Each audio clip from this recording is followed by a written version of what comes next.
How did three of the most dangerous men in Virginia go on an 11-month unhinged killing spree, and then stage a jailbreak from a maximum security prison without any resistance? Well, I guess when the evil is built in, not even 4 walls of prison can keep you locked in. But before we get to all that, you need to understand how this all started. You see, Linwood, James, and Anthony Briley had a problem.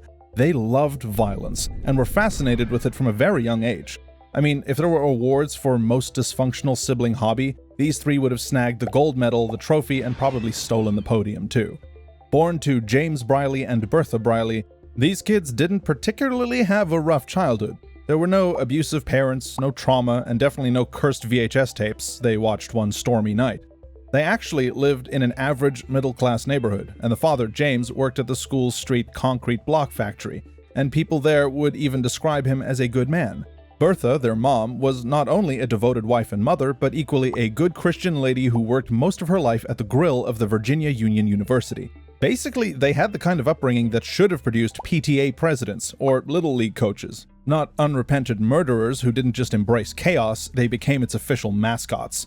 Linwood, the eldest, seemed to be the ringleader and was as charming as a snake oil salesman with a side of venom. James, the middle child, was the loyal sidekick and the ultimate yes-man, willing to follow Linwood straight into hell, which he pretty much did. And, well, Anthony, the youngest, was just often dragged into the chaos, proving that being the baby of the family doesn't always come with perks. The trio would spend all their time watching predator-prey documentaries and then recreating them in their backyard to perfect the act of animal torture. Yep, their idea of fun was catching rabbits, stray dogs, birds, cats, or any other unfortunate creature that crossed their path. Sometimes they'd cut out a couple of limbs, pluck out the eyes, or even cut their tongue out. It was like an R-rated National Geographic special, except horrifyingly real. Eventually, hunting and gutting rabbits became a little boring for them, so 16-year-old Linwood took things a little further.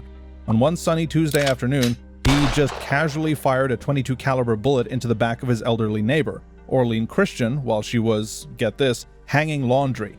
You know, because clearly drying clothes in your own backyard is just too provocative for psychopaths to handle. You can't make this stuff up. What makes this worse, because it always gets worse, is that Linwood didn't even flinch after pulling the trigger. He calmly went home, turned on the TV, and ate a snack like it was just another Tuesday.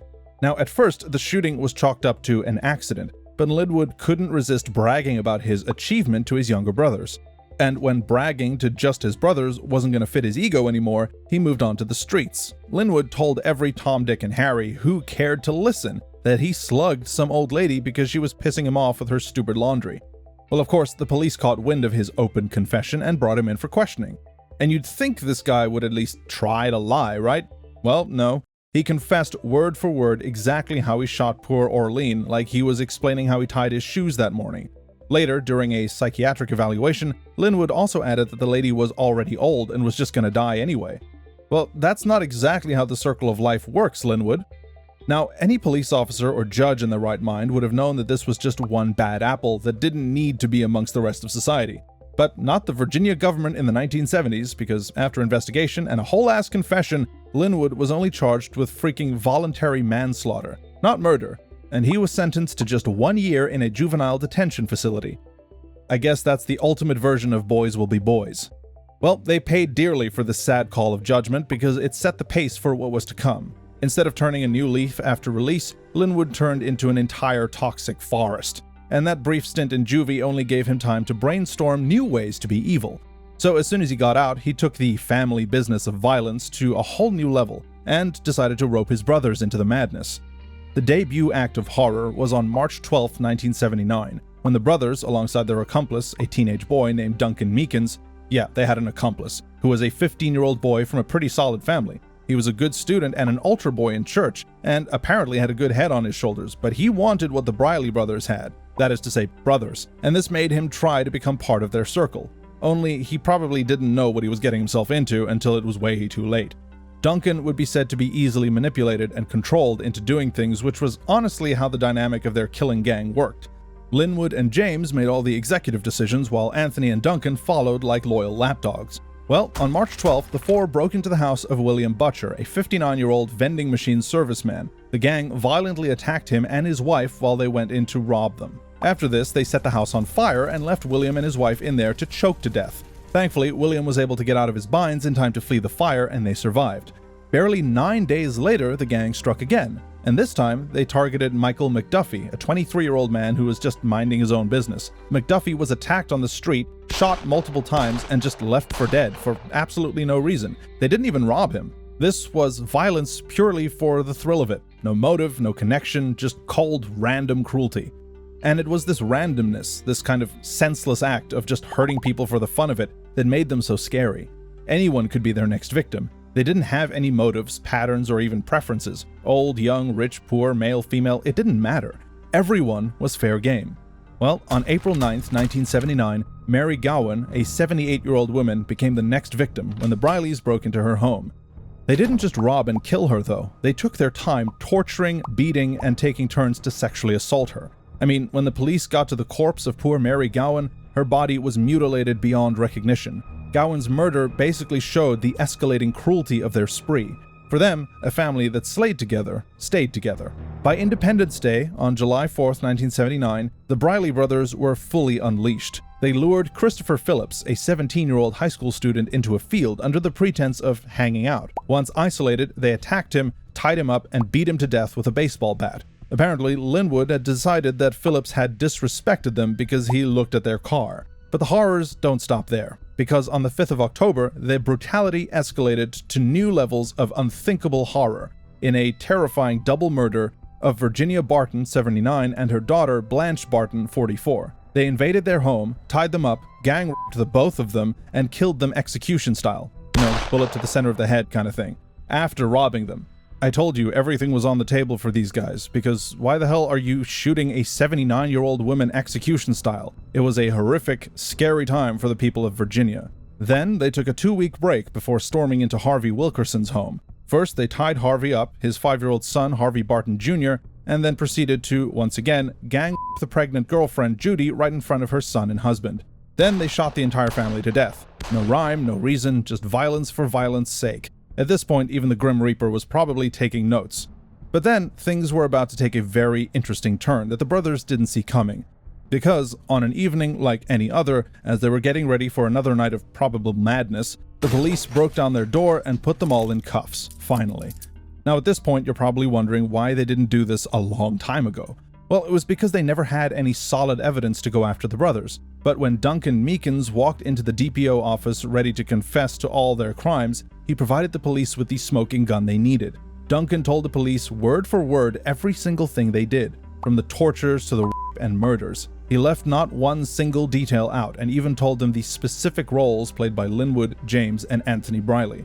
I mean, that's snitching on a whole new level, but good for him. Linwood Briley was convicted of capital murder for the willful, deliberate, and premeditated killing of John Harvey Gallagher, and many others during a robbery. He was sentenced to death. James Briley was convicted of multiple charges, including the capital murders of Harvey Wayne Barton and Judy Diane Barton during the commission of armed robbery and rape, respectively.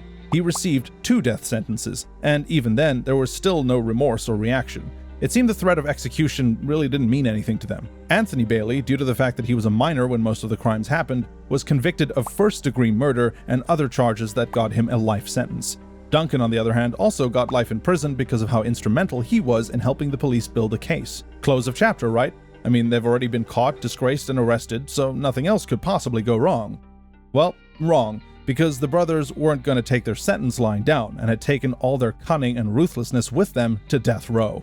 They began to exhibit their sense of power even within the prison walls, and according to the prison guards and warden, people were just willing to please them. Eventually, they became some sort of gang leaders there, and even the guards were a little scared of them. Linwood was described by inmates as intelligent, cunning, and manipulative. He had a magnet that pulled people to him, while James was just scary. They even started a drug business. Prison guards would bring the drugs into death row, representatives would sell and give the profits to the brothers. But even bossing a prison wasn't enough for the bloodthirsty duo. They needed to kill, and so in 1984, they attempted something that had never been done in that prison before. A jailbreak so legendary, it's basically a Netflix special waiting to happen. First, they started by convincing 4 other death row inmates named Willie Jones, Earl Clanton, Derek Peterson, and Lem Tuggle to help them out, and together they came up with a, well, sophisticated plan. And on May 31st, they put that plan into action. The inmates had haircuts and shaved their beards. Then James Briley tricked an officer into opening the guard room while Clanton rushed the control panel and opened every cell door. Then they overpowered some guards, took their uniforms, and in disguise, they had an advantage to fight off any guard that came close.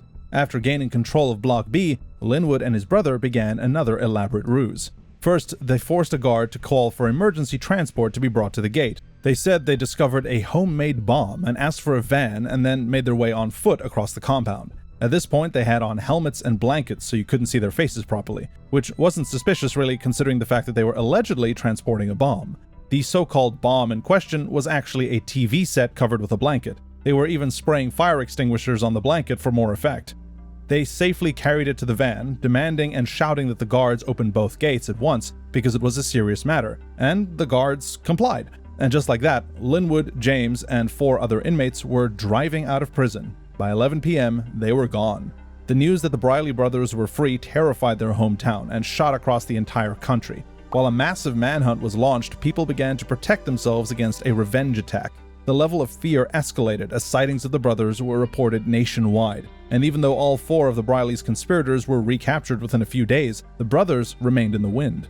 Finally, 19 days after their escape, a wiretap on Briley's uncle's phone led the police to a garage in Philadelphia, where Linwood and James were discovered barbecuing chicken in the alley. You cannot make this up. They were barbecuing chicken. They had even started doing odd jobs around the neighborhood and introduced themselves as Lucky and Slim. James being Slim, Linwood was Lucky. Well, their luck finally ran out, as their chances of survival got slimmer because their deaths were fixed within a year of the escape. Linwood Briley was electrocuted in 1984, and James faced the same consequence in 1985. In 2020, the youngest brother, who didn't kill anybody, and Duncan Meekins, who apparently killed just one person at the urging of Linwood Briley, was up for parole, but they were both denied.